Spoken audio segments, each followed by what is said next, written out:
मेरी आंखें नहीं। दूसरी तरफ वो मेरठ में आके जो किसानों की धरती है, 1857 की क्रांति की धरती, कोतवाल धन सिंह गुर्जर की धरती है, माता जी वाल्मीकि जी की धरती है, जहां से पहला गदर शुरू हुआ, वो धरती पे आके कहते हैं कि मिनी पाकिस्तान दिखाई देता। आप महसूस करके देखो कि जो ये खुद कहते हैं कि मुझे दिखता नहीं है, मेरी आंखें नहीं है, और सनातन के हिसाब से उन्होंने पूर्व जन्म में कितने गलत कर्म किए होंगे कि कुदरत ने उनको आंखें ही नहीं दी, उनसे देखने का अधिकार भी छीन लिया। इस बात को हमें समझना चाहिए। ये मैं नहीं कहता भाइयों, ये मैं नहीं कहता, आप पढ़ लो और उनके भाषण सुन लो। वो कहते क्या लेके आए थे और क्या लेके जाओगे। वो कहते सब कुछ यही ले जाना, जैसे कर्म करोगे वैसा ही अगले जन्म में मिलेगा। बताओ, यही कहते हैं ना। तो आप सोचो उन्होंने कैसे बुरे कर्म किए होंगे, कितने बड़े बड़े अपराध किए होंगे उस अपराधी ने, कि कुदरत ने उनको आंखें ही नहीं, आंखों के अधिकार से भी छीन लिया। और ऐसे आंखों जिन्होंने इतने बड़े अपराध किए, उन लोगों से भी आज जनता को ज्ञान लेना पड़ रहा है। ये बहुत चिंता का विषय है। आज सुबह ही मैंने असंवैधानिक क्रीमी लेयर जो ओबीसी समाज पे लागू की गई, उसके विरोध में माननीय प्रधानमंत्री जी को पत्र लिखा कि क्रीमी लेयर खत्म की जाए या आय की सीमा जब तक खत्म ना आय की सीमा बढ़ाई जाए। हमारे अधिकारों पे डाका पड़ रहा है। मेरी आपकी जिम्मेदारी है कि हम अपने अधिकारों की रक्षा करें। सम्मानित साथियों, पार्लियामेंट में मैंने पुलिस के भाइयों की 8 घंटे की नौकरी हो, ड्यूटी हो, सप्ताह में 1 दिन छुट्टी हो, बॉर्डर स्कीम खत्म हो और इनकी वेतन विषमता दूर हो, इसके लिए जोर जोर से आवाज उठाई। और जिस कमेटी में हूं, उस कमेटी होम के जरिए उनके लेटर लिख के पत्राचार करके रिपोर्ट में जो है शामिल करवाने का काम किया कि पुलिस रिफॉर्म अब होना चाहिए। महिला पुलिसकर्मियों को, पुरुष पुलिसकर्मियों को सप्ताह में अन्य कर्मचारी की तरह 1 दिन की छुट्टी का अवकाश मिलना चाहिए। मिलना चाहिए, नहीं मिलना चाहिए? दोनों हाथ उठा के बताओ। पुलिस के भाइयों को भी देखना चाहिए कि जनता तो चाहती है कि उनके अधिकारों में अतिक्रमण ना हो और उनकी समस्याएं दूर। दोबारा बताओ, मिलना चाहिए, नहीं मिलना चाहिए? बहुत अच्छी बात। कई बार मैंने देखा है 24, 48 घंटे पुलिस के भाइयों को ड्यूटी करनी पड़ती है, बहुत परेशानी उठानी पड़ती है। इसलिए छुट्टी के लिए कई कई जगह पेश होना पड़ता है। इसलिए पुलिस एक्ट में बदलाव का समय आ गया।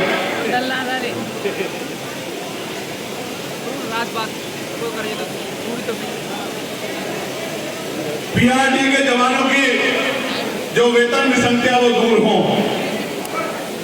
होमगार्ड भाइयों की जो वेतन विषमता वो दूर हो, आशा बहनों की, आंगनबाड़ी बहनों की, भोजन माताओं की जो वेतन विषमता दूर हो, इनको भी जैसे मैंने पार्लियामेंट में आवाज उठाई थी, समान काम समान वेतन का लाभ मिलना चाहिए और मिनिमम 21,000 रुपए का मानदेय इनको मिलना चाहिए। ऐसी मांग को भी लगातार मैं पार्लियामेंट में उठाता रहा हूं और सड़कों पर उठाता रहा। पंचायत रोजगार, ग्राम पंचायत सहायकों को, रोजगार सेवकों को, शिक्षाविदों को, अनुदेशकों को, सफाई कर्मचारियों ठेके संविदा पे हैं, उनको जो सबसे बुरा काम है सफाई कर्मचारी का, उनको भी अगर काम लेना है तो सरकार को पक्की नौकरी देनी चाहिए। कम से कम 50,000 रुपए की नौकरी सफाई कर्मचारियों को देनी चाहिए और ठेके संविदा की तमाम नौकरियों को समाप्त करना चाहिए। नौकरी हो तो पक्की हो, वरना सरकार के बड़े बड़े नेताओं को ड्यूटी लगा देनी चाहिए कि सफाई का काम का जिम्मा भी आप उठाओ, क्योंकि सफाई करेगा सफाई कर्मचारी और सरल लेंगे नेता। बहुत अच्छा साफ सुंदर प्रदेश है, बहुत अच्छा जिला है, बहुत अच्छा शहर है।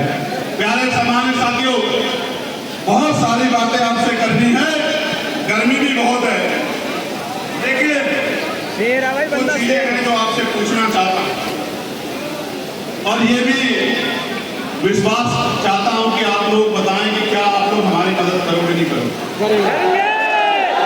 सामान्य साथियों, त्रिस्तरीय पंचायत चुनाव हमारे सर पर।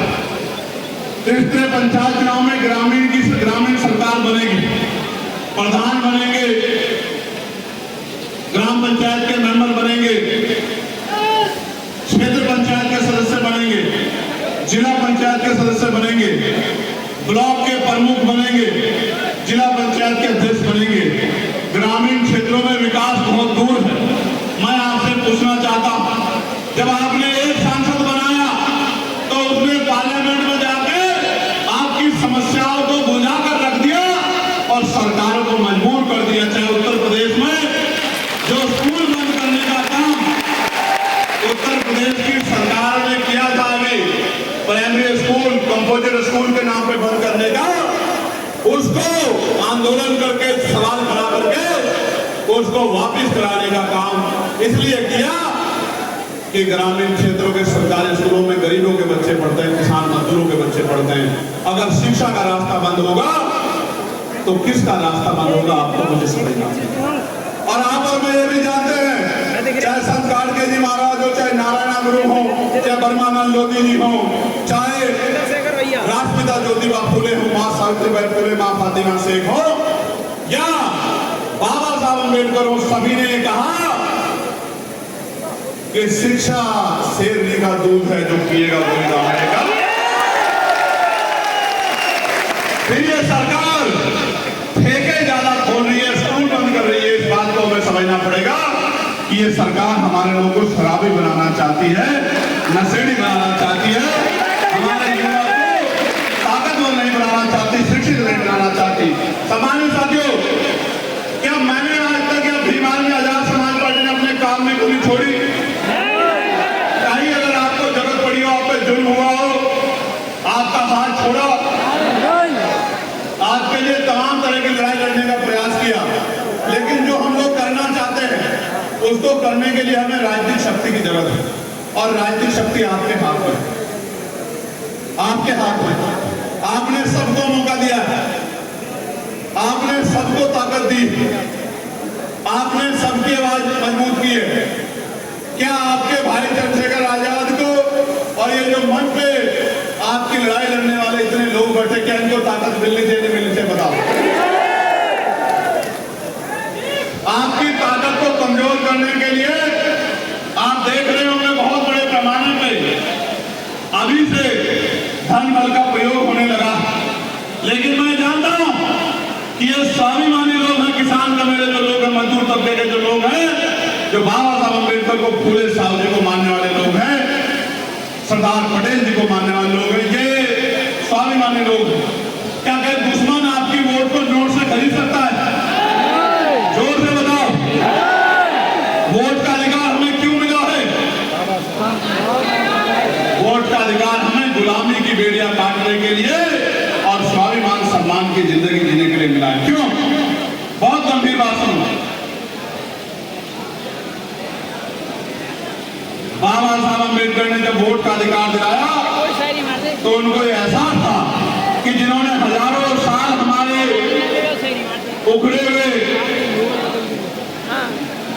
जख्मों को नहीं देखा, जिन्होंने हमारे दर्द को नहीं देखा, तकलीफ को नहीं देखा, भूखे पेट को नहीं देखा, हमारे आंसुओं को नहीं देखा, वो हमें कभी मुख्य धारा में आने देंगे, कुर्सियों पर नहीं बैठने देंगे।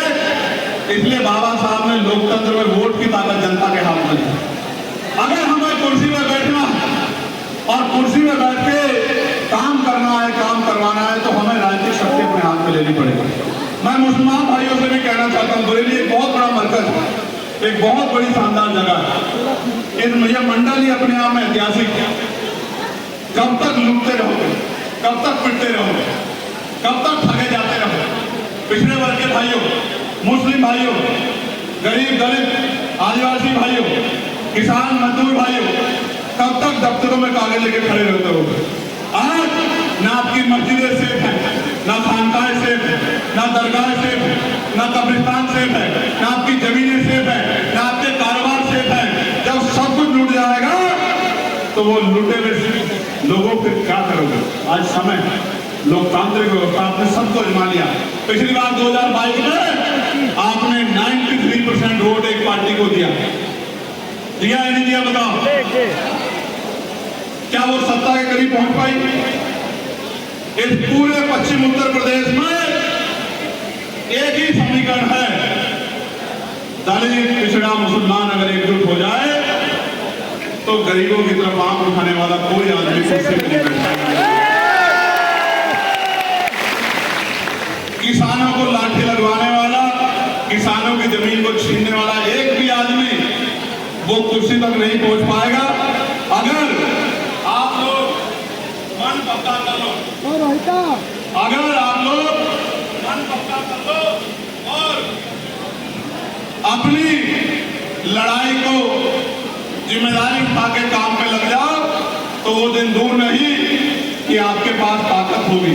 मैं अपने नौजवान साथियों से पूछना चाहता हूं, आप अक्सर मैसेज फोन करते हैं कि भैया यहाँ मार दिया, यहाँ पीट दिया, यहाँ ये कर दिया, यहाँ वो कर दिया। जब तक आप अपनी ताकत नहीं बनाओगे इस जुल्म को कैसे खत्म कर पाओगे? बताओ कौन कौन लोग हैं जो मुझसे बहुत प्यार करते रहे? हाथ उठाओ,